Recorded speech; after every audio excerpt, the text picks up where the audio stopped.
حضار ارجمند، برادران و خواهران محترم و معزز، السلام علیکم و رحمت الله و برکاته. خدای عزوجل رو بی نهایت سپاسگزاریم از اینکه به این بنده حقیر خودش این توفیق رو عنایت فرمود تا برای اولین بار در جمع گرم و پویا و صمیمی شما مردم مؤمن متعهد و مخلص حضور پیدا بکنم و دقایقی رو با هم در خدمت کلام خدا و احادیث بسیار گرانقدر و گرانبهای آن حضرت باشیم و در همین ابتدا از الله ذوالجلال عاجزانه خواهانم که به همه ما توفیق عمل کردن به اون چه گفته می شود به گوینده و شنونده عنایت بفرماید. جا دارد از صمیم قلب تبریک و تهنیت عرض بکنم.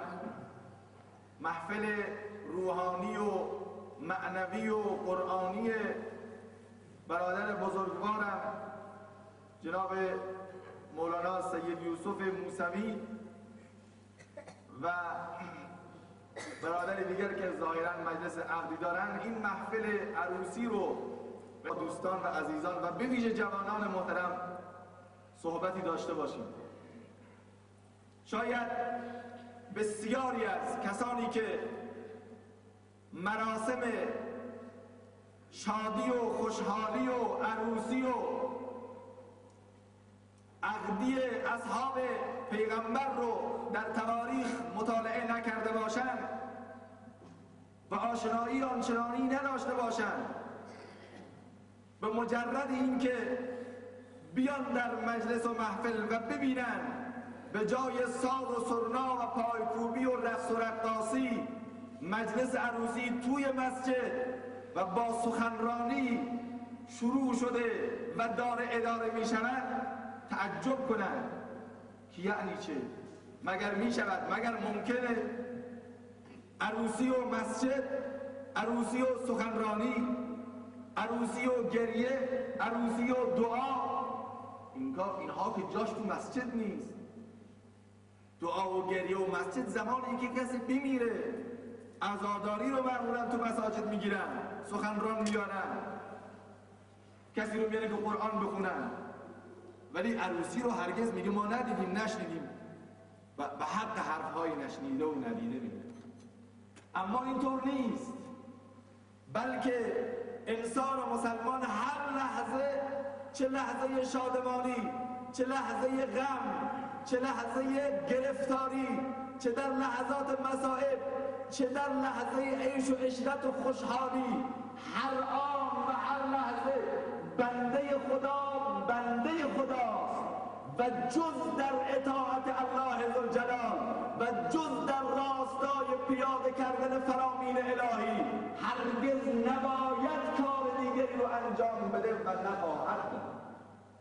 اینو میگن مسلمان، اینو میگن عبد واقعی خدا و تبریک و تهنیت داره چنین مراسمی و چنین محافل و مجالسی که در اون معصیت و آلات نحو الحکومی نداره.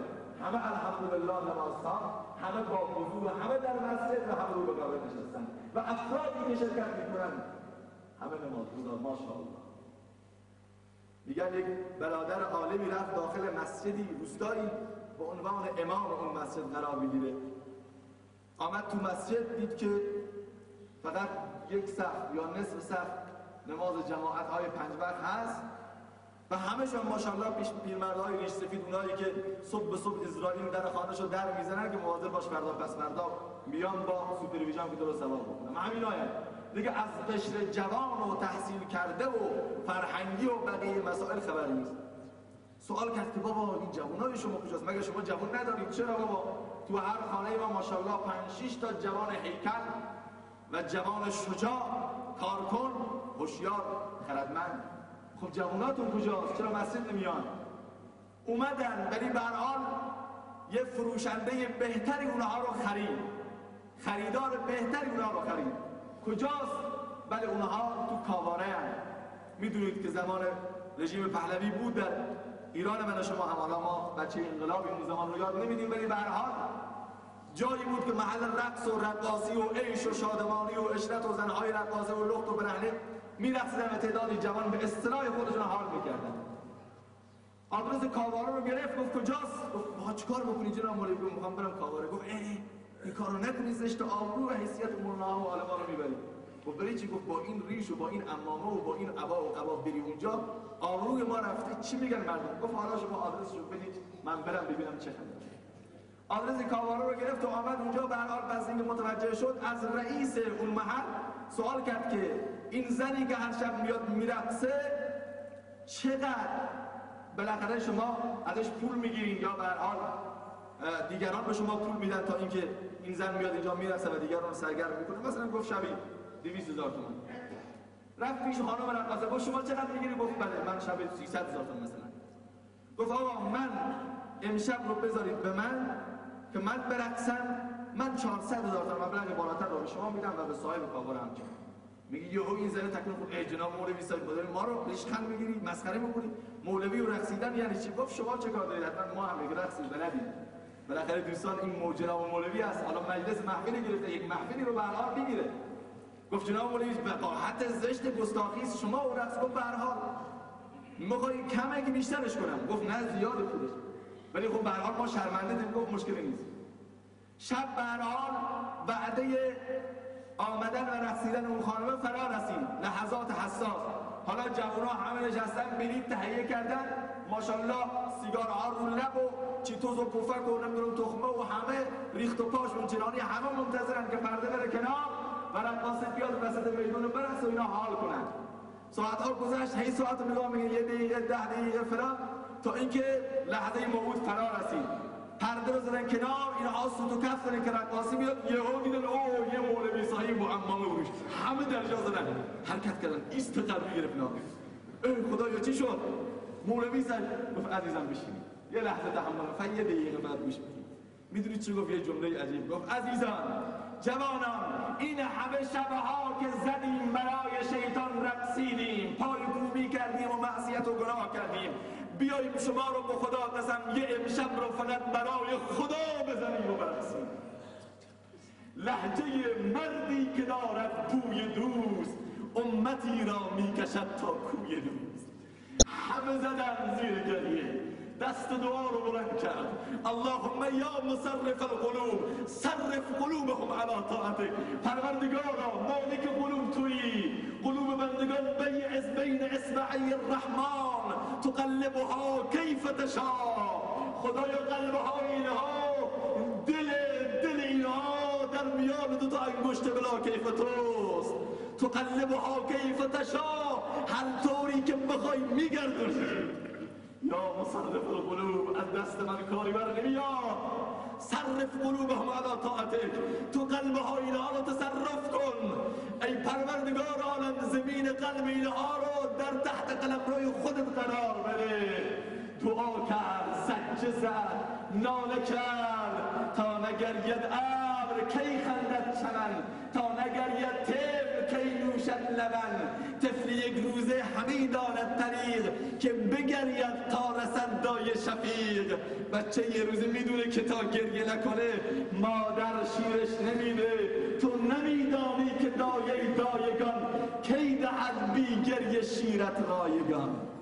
شروع کرد به گریه کردن، همه گریه کردن. زد عالم از کاواره بیرون، همه اون جمع رقاصه‌هایی که اونجا آمده بودن، خدا شاهده، همه به دنبال عالم افتادن. لهجه مردی که دارد بوی دوست، امتی را میکشد تا کوی دوست. همه رو کشید دنبال خودش. حالا جوانان عزیز، برادران گرامی، این همه عروسی ها که مزائل لهو و لعب آمد، زدیم و رقصیدیم، بیاییم یه امروز را در این جلسه ای که جناب مولوی برگزار کرده در مسجد، بیاییم برای خدا بزنیم و برقصیم، با خدا باشیم، دست دوستی و محبت رو در دستان بلا کیف الله قرار بدیم. به خدا قسم در معصیت و گناه هرگز راه و منفذی وجود نخواهد داشت. تنها راه عزت، راه سرافرازی، راه مجد، راه بزرگواری، راه آرامش و آسایش فقط در پرتو اسلام و عبادت و اجرا کردن فرامین الله است. جوانان عزیز، دنبال عزتی از کانال دین، دنبال شهرتی از کانال دین، دنبال رفاه و آسایشی از کانال اسلام برید بالا. چرا؟ چون که همه درها به روی من و شما بسته است.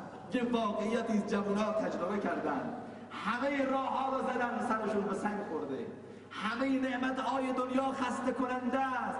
اون کسی که بچه هست در سنین کودکی میگه من یه دوچرخه داشته باشم تمام دنیا مال من، فکر میکنه که تمام دنیا ریخته رو رکاب دوچرخه. وقتی که دوچرخه میگیره میگه ای بابا این دوچرخه خسته میکنه، بابا میشه یه موتورکی برام بخرید. چرا؟ چون که این لذت نمیدونه ارزاش بکنه. بابا موتور مقاچه این موتور بابا نمیخواد پا بزنم خسته بشم، یه موتور باشم دنیا رو دارم. موتور که میخره چند روزی بر حالش مصطفی بعد میگه خسته شد. بابا میشه ماشین این سرما میخوره، باب میگیره نمیدونم فلان هست. ماشین تمام عشق دنیا رو گاز ماشین ریخته. ماشین رو سوار میشه نداره خسته میشه که آقای بگه تا سر جاده منو ببر، حوصله ندارم خسته شدم. چرا؟ چون که اینا همه نعمت‌های دنیایی هستن، همه خسته کننده. اما اون نعمتی که انسان رو هرگز خسته نمی‌کنه و همواره تنوع دارد فقط راه دین، کانال اسلام، عبادت برای الله. و اون مسئله است که مولانا رحمت الله علیه می‌فرماد ای برادر بی نهایت درگهی است، هرچه بر وی میرسی بر وی میست. ایست نداره، ایستگاه نداره، همه راه ها بازه، همه اتوبانه، با سرعت 180 میتونی بری.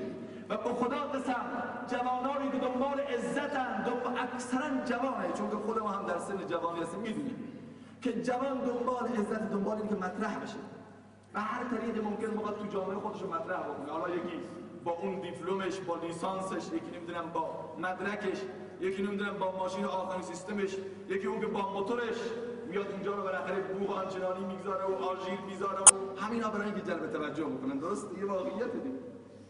تعدادی هم ماشاءالله با ریش سفیرشون اونقدر ور میرن هر روز یه مد میزنن که تو جامعه مطرح بکنن آقا این مد جدید این فلانه.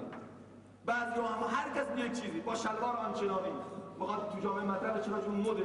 حالا بستگی داره، مشکل هم نیست اگر شلواری باشه که 5 نفر پاش بکنن 15 نفر بزرگترش بیاد. مهم اینه که به هر حال تو جامعه مطرح شه. اما عزت در اینجا نیست، عزت در جای دیگری است. باور ندارید زندگی نامه بلال حبشی برای همه ما قدوه است. بلال حبشی یه برده سیاه چرده است، یه برده، یه غلام مانند کالایی، مانند این چیز در میان کوچه های مکه خرید و فروش میشه. هیچ کس ارجی، ارزش، مقامی براش قائل نیست. غلام امیه و ابی ابن خلف ایناین. اما زمانی که میاد غلامی محمد رسول الله رو به گردن میگیرن، زمانی که میاد در محضر سرور بشریت زانوی تلمذ میزنن، زمانی که طوق بندگی الله رو به گردن میگیرن، زمانی که این پیشانی رو فقط در آستانه رب العالمین میساید، این بلال حبشی به درجه‌ای و مقامی و ارزشی میرسد که میشود مؤذن مسجد محمد رسول الله.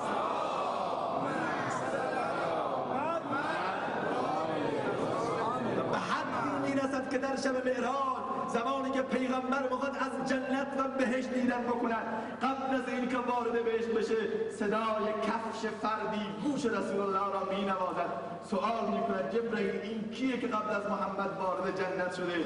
میگه این صدای کفش غلامی از غلامان تو به نام بلال حبشی است. الله اکبر. رسد آدمی به جایی که به جز خدا نبیند، بنگر که تا چه حد است و مکان آدمیت.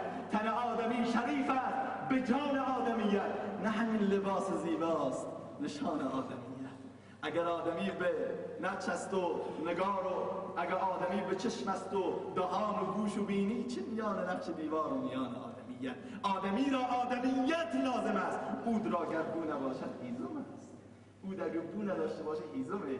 جوان مسلمان اگر بوی اسلام نداشته باشه، بوی رسول الله نداشته باشه، بوی الله رو نداشته باشه، وقتی انسان اون رو ببینه به یاد الله نیفته، وقتی انسان اون رو ببینه بوی قرآن ازش تراوش نکنه و به شمشام هر انسان مسلمانی نرسه، این عوده، این هیزمه، این عود نیست.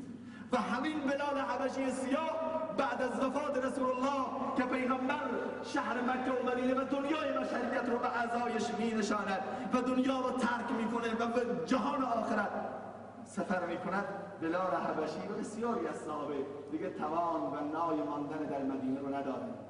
فکر میکنن که هر روز با نفس رسول الله انرژی میگیرن، اما امروز پیغمبر نیست، خورشید رسول الله غروب کرده و خورشید جهان غروب کرده است.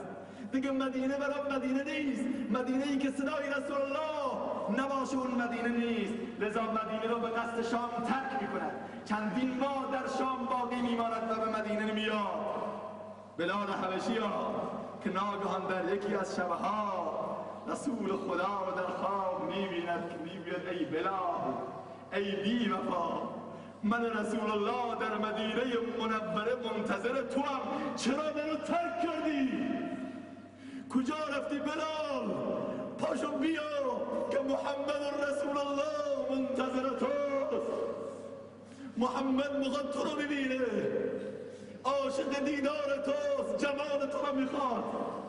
بلال از خواب بلند شد، فهمید که خوابی که پیغمبر دعوتش بکنه کذب و دروغ نیست. از در زد بیرون، آمد راهی مدینه منوره. گرز صحرای مدینه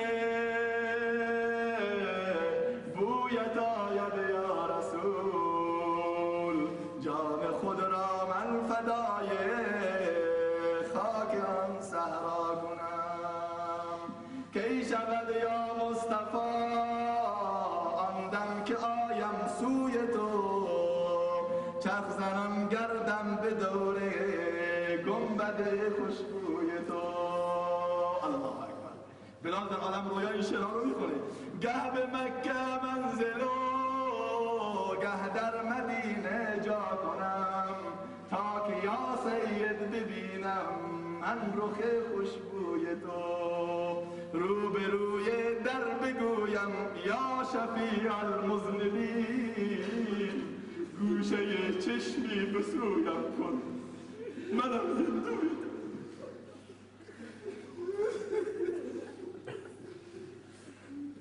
بلال عاشقانه زمزمه میکنه تا که به مدینه منوره برسه.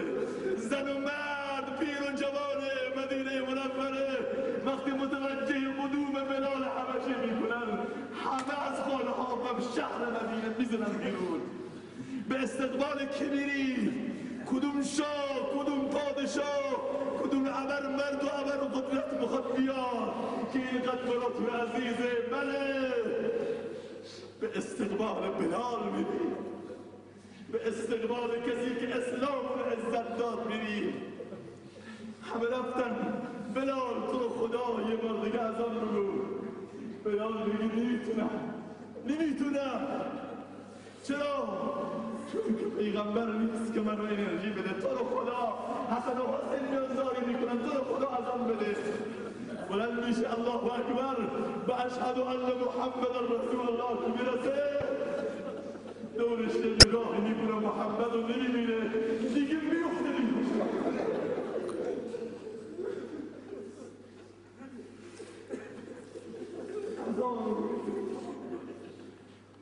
سلامت میتونه بیرون که حتما رسول الله حاضر نشده. یه بار دیگر جوانان عزیز، قصد من قصه گویی نیست. اینو میخوام بگم چه چیزی، چه عنصری، چه واقعیتی، چه وسیله و واسطه‌ای سبب شد که بلال حبشی به اون درجه از علو و مقام و بزرگواری برسه. پول نه، مال نه، زن و اولاد نه، تنها چیزی که توانست بلال رو بلال بکنه عبادت برای الله بود، غلامی رسول الله بود. لاغه بلال در هر لحظه و امثال بلال مسلمان واقعی اینه که در هر لحظه باید تابع الله باشه. من از صحبتم پرت نشم که میخوام بگم بنده مسلمان اینه که همه رفتارهایش، همه کردارش، همه ارشد منشش، همه برخوردش باید طبق موازین اسلام باشه.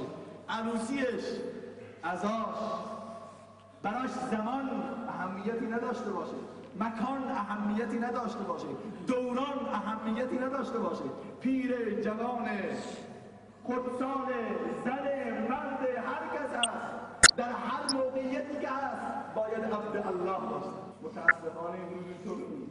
متاسفانه اکثر اینطوری تا زمانی که شادی، خوشحالی میرسیم پای خوبی میکنیم یادم از خدا میافت، ولی همینی که میفتیم تو بستر بیماری الله الله الله الله، تو زندان میفته آقا بایزید بسیاری میشه.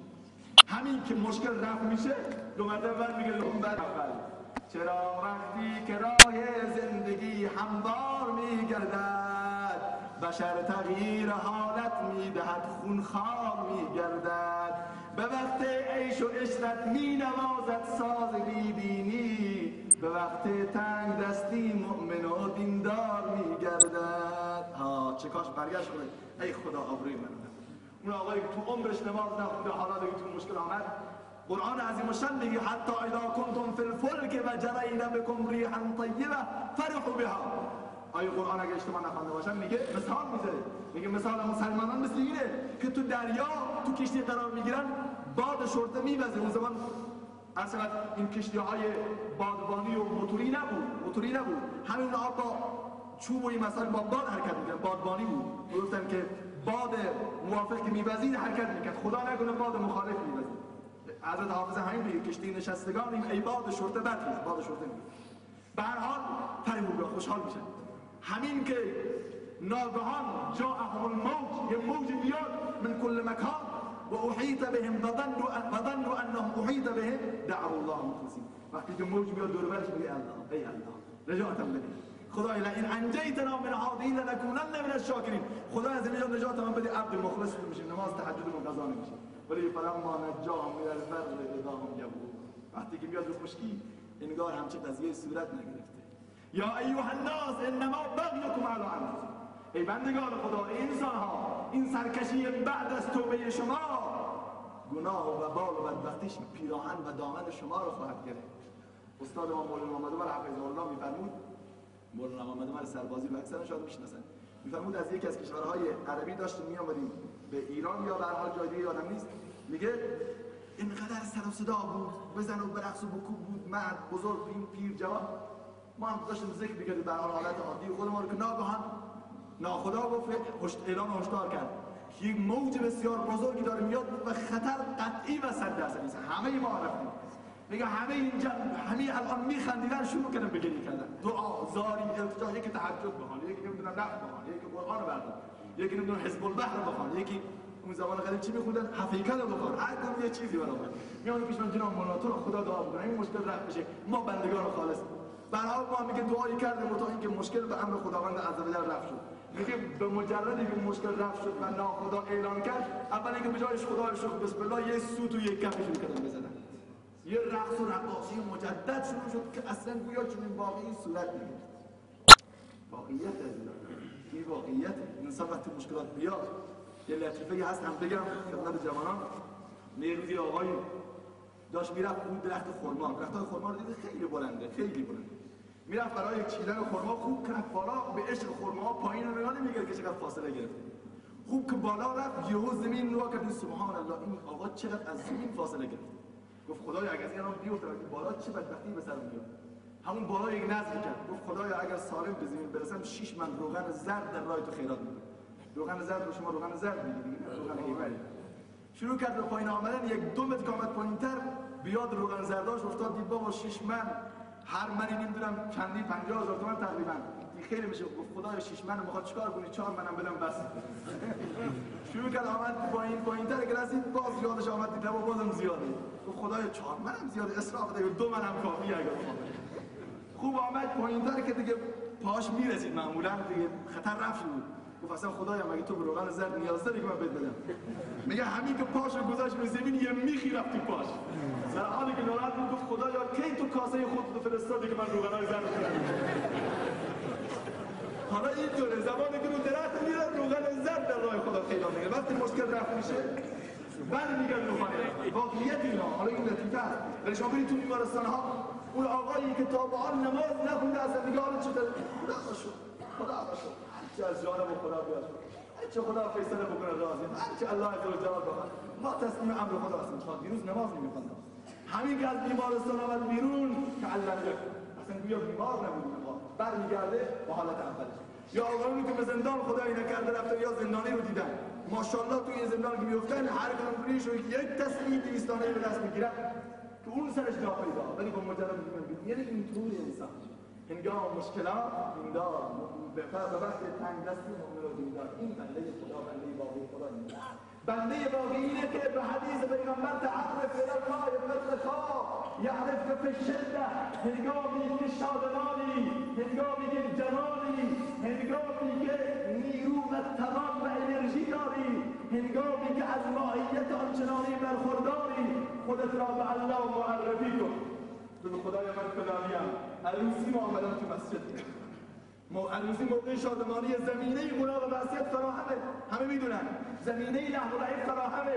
اما میگه پروردگارا علی رغم اینکه استعداد گناه را داشتم و زمینه گناه و معصیت برام فراهم بود خدایا نکردم. تعرف الی الله. خدایا الان جوانم میتونم هر گناهی رو بکنم اما آمدم پیش تو، آمدم تو مسجد تو، تو خانه تو، خودتو معرفی کن. خدایا پیرمردم ضعیفم الان میتونستم بسیار مثل مانند بسیار است که برداد تو رخت خواب بخوابم، خستم، طولت سنی آمده، اما نه خدایا تعرف الی الله فی الرخاء. شادمانم میام تو مسجد. خواهرم مسلمانم همچنان خدایا میتونم هر علواتی رو به حجابی بکنم، جمال دارم، زیبایی دارم، حسب و نسب دارم، اما نه پروردگار همه رو برای تو گذاشتم. تعرف الی الله فی الرخاء یعرفک فی الشده. پیغمبر اون اللهی که هنگام شادمانی تو خودتو بهش معرفی بکنی، اون الله عزوجلال هنگام سختی به داد تو میرسد. واقعیته. اما خدا نکند فقط هنگام سختی ها الله الله بگیم. امروز اینطوری شده. به خاطر همینه که مسلمانان این وضعیت رو دارن. مسلمانان صدر اسلام جوانی رو نمیشناختن، ازدواج رو نمیشناختن، غم و اندوه رو نمیشناختن. حضرت حنظله یادم اومد الان دست نداشتم بگم، چون که گفتم به خاطر اینکه هیچ چیز رو برای اونها مانعی نبود، مانع بین اونها و بین عبادت خدا هیچ چیز واقع نمیشد. حضرت حنظله نصیب الملائکه بهش میگن. شب عروسیش، شب عروسی رو میدونید یعنی چه؟ جوانان میدونن. شب باز شدن دفتر آرزوها و امیدها، شب وصال، شبی که پس از سالیان متمادی به چنین زمان و به چنین موقعیت رسیده. حضرت حنظله شب عروسی میاد کنار عروس میخوابد. صبح میخواد برای غسل زدن بره به حمام، کنار آن مؤذن پیغمبر صدا میگه که حی علی الجهاد، بشتابید به سوی جنگ احد. یکی از جنگ‌های سرنوشت ساز در حمام آفتابه و اون ظرف آب به دستش در جا ترمز زد. و همسرش گفت ندای منادی پیغمبر رو شنیدی؟ گفت بله، ولی برو غسل بزن، غسل فرض، غسل جنابت و بعدش شب اول عروسیته. گفت همه بر فدای نام خدا، فدای نام رسول الله. از در حمام برگشت، آفتابای آب رو گذاشت، نقاب بر چهره کرد که مبادا پیغمبر اینو بشناسد و برش کرد، چون شب اول دامادیشه. آمد در معرکه حاضر شد، در نبرد و کارزار حاضر شد و شرکت کرد و مانند شجاع و دلیر و بهادری خودش رو در قلب سپاه دشمن قرار داد و پس از اینکه چندین کافر را به درک واصل کرد، خودش مردان جام شهادت نوشید. آن کس که تو را شناخت جان را چه کند، فرزند و عیال و خانمان را چه کند، دیوانه کنی هر دو جهانش بخشی، دیوانه تو هر دو جهان را چه کند. شهید شد. قصه اینجاست. خانواده ها آمدن برای حمل اجساد یارانشون و دوستانشون و خانواده هاشون. در میان اون خانواده ها یکی اون زنی بود که فقط یک شب با شوهرش زندگی کرد. الله اکبر. همسر حنظله آمد، دید دست و پای حنظله به حنای عروسی قرمز، اما بقیه پیکر مبارکش با خونش رنگین و قرمز شده است. انا لله. زنان اون زمان چه زن بودن؟ خواهران گوش بدن، هیچ چیز مال اونها نمیشد، ناراحت نشد. انا لله و انا الیه راجعون. در حقیقت مالک اصلی خداست. این امانت چند روزی دست ماست، امانتی بود خدا گرفته. آمدن جنازه ها رو حمل کردن. میدونید که شهید رو غسل نمیدن، همینطور با لباس و با بدن خونیش دفنش میکنن و روز قیامت بلند میشه با خون و لباس خونی. اللون لون الدم و ریح ریح المسک. پیغمبر میگه که رنگ رنگ خونه اما بوی مشک و عنبر و ریحانه. میاد شهید غسل نداره، میخواد پیغمبر همینطور مانند سایر شهدا دفن بکنه که این زن میاد جلو، این عروس یک شب میاد جلو، میگه یا رسول الله حنظله را غسل بده. چرا؟ چون که حنظله میدونید دیشب شب عروسیش بوده و صبح غسل نکرده، بدون غسل آمده در محل حاضر شده. رسول خدا دستور داد که آفتابه های آب و مشکیزه های آب رو بیارید که حنظله رو غسل بدیم. از میان همه شهدای حنظله رو میخواد تنها غسل بده. ناگهان چشمان آن حضرت بر فراز آسمان پرکشید که جبرئیل امین سفیر خدا آمد و فرمود السلام و یقرئک السلام. یا رسول الله، خدایی که اسمش سلامه بر تو سلام میفرستد و میفرماید حنظله را غسل نده. چرا جبرئیل؟ حنظله دیشب شب زفاف بوده، غسل نکرده، چطور غسلش ندم؟ فرمود که الان دو تا از فرشتگان خدا آب از جنت و حوض کوثر آوردن و حضرت حنظله را با آب کوثر غسلش دادن. آدمی رو نگاه بکن، صحابه پیغمبر. رسول خدا گفت بیارید، آوردید که بوی آب حوض کوثر فضای خود رو پر کرده و آب داره تراوش میکنه از بدن حضرت حنظله. اینها بودن کسانی که همیشه عبد خدا بودن.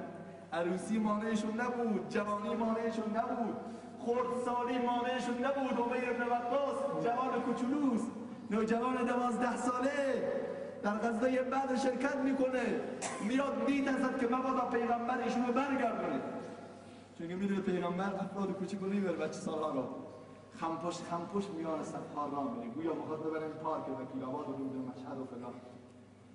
میخواد، علاقه داره، چون که میدونه اونجا چه خبره. خمپش راه میره، برادرش سعد بن ابی وقاص چشمش بهش میفته، میگه برادرم امیر چرا خمپش داری راه میری؟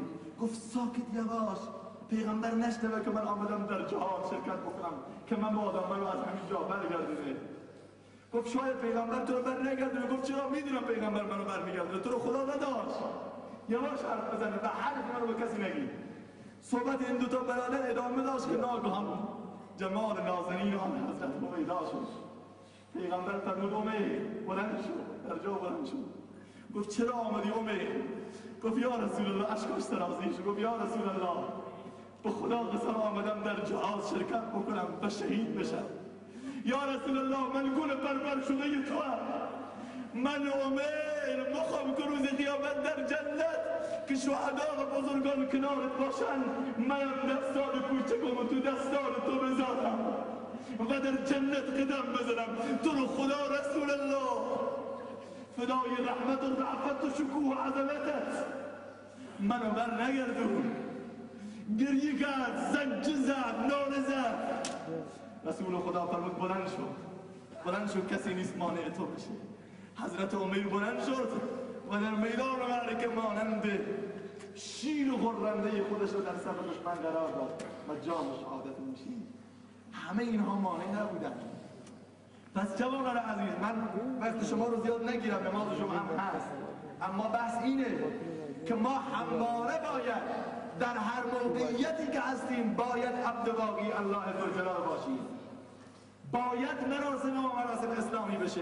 خواهر محترم، باید ما در هر موقعیتی هستیم، چه تو روستا، چه تو شهرستان، چه تو خانه، چه عرض خدمتش کنار همسر، همواره باید ما تابع فرامین الله باشیم. اما متاسفانه برعکس مسائل، خواهر تا امروز تو خانه هست، یه لباسای چرکین و لباسای کهنه و پاره‌ای میپوشه که اگر شوهر 100 من شکرم و عسلم بیاره نمیتونه به حال طرف این نگاه کنه، از بس که دیمزده و چیزه. اما ماشاءالله که کارت عروسی بیاد فلان جا دعوتی، زندگی اینجا میره، اون چه که تو کمد آب هستن روها لباس داشته باشن میریزن بیرون.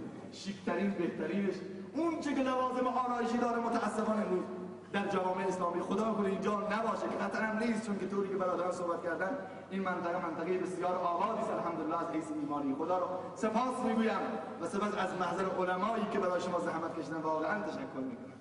ولی اگر خدای نکرده باشه اینطوری در جوامع بالا که اینطوریه، در جوامعی که ما زندگی میکنیم تو خانه آقا اینطوریه، وقت خانم اینطوریه، وقت میاد بیرون اونقدر صاف و صوف هست، اونقدر خودشو میرسه که اگر این شوهرش اگر تو خیابون اینو ببینه باور کن، اگر باور کنه این زنشه گوری نمیشه بابا این دیگه کیه چه عروسیه، خبر داده بابا این همون زن فلان کس زده خودشه که تو خانه تعبیرش کنه. پس چرا اینطور باشه؟ بنده مسلمان باید همیشه بنده خدا باشه، بنده خدا باید همیشه بنده خدا باشه، موقعیت براش فراهم بشه یا براش تفاوتی نداشته باشه. اینه که انسان مسلمان میشه عبد واقعی خدا. اینجاست که انسان به عزت میرسه، به بزرگواری میرسه، به شکوه میرسه، و اینجاست که معاصی و گناهان ازش دور میشه خود به خود. بسیاری از جوانان متاسفانه دردشون میگیره، غمشون میگیره، میگن آقا ما دوست داریم، ما میخوایم نماز بخونیم، ما میخوایم عبادت بکنیم، اما نمیتونیم. یه ما میایم یه هفته میایم میزنه شیطان. چرا؟ میدونید چرا اینها اینطوریان؟ اینجا گرفتاری معصیته. معصیت و گناه اونقدر در وجود جوانان ما مسلط شده و ارسل خدمت قلب اونها رو تسخیر کرده، این دلی که محل تجلی انوار خداست. اقبال میگه دلان بحری کو ساحل نورزد، نهنگ از هیبت موجش بلرزد. جهان دل جهان رنگ و بو نیست، در او پست و بلند و کاخ و بو نیست. زمین و آسمان چارسو نیست در این عالم، این در عالم دل به جز الله نیست. این عالم خداست، اینجا محل تجلی انوار خداست، اما تو دل اونقدر کثافات جا گرفته، اونقدر معصیت و گناه و لجنزار معصیت غرق شد جوان مسلمان که میخواد حرکت بکنه معصیت اونو فلج میکنه. این که میشینن نمیتونن به نماز بیان، به عبادت بیان، اون فلجی خدایی است، فلجی معصیت اونو فلج کرد. وگرنه انسانی که گناه و معصیت رو ندیده باشه، انسانی که هرگز در غیر از مسجد و غیر از حفلات دینی دیگه هفته رو و دیگه مجلس رو ندیده باشه، معصیت رو ببینه میمیره، نمیتونه تحمل بکنه گناه و معصیت رو. به همین خاطر صحابه وقتی گناه میکردن، موعظ اسلمی یه زنا کرده بود میاد پیش رسول الله چندین بار منو رنگ کن، منو سنگسار کن. اینو چی رو نشون میده؟ یعنی این که اینها معصیت برای اینها مار، عقرب، زهر تو بدنشون داره نیششون میده و آرامش از اونها میگیره. پس جوان مسلمان بیاییم، دوران جوانی دوران بسیار خوبی است، دوران رشد و نمو و نشاط و شادمانی، و به قول یکی از بزرگواران جوانی ستاره‌ای است که فقط یک بار در آسمان عمر می‌درخشد، مرواریدی که فقط یک بار در دریا و اقیانوس زندگی شما پیدا می‌شود، چراغی است که فقط یک بار در خانه شما می‌درخشد، گلی است که فقط یک بار در بوستان زندگی شما باز میشه و شکوفه می‌دهد.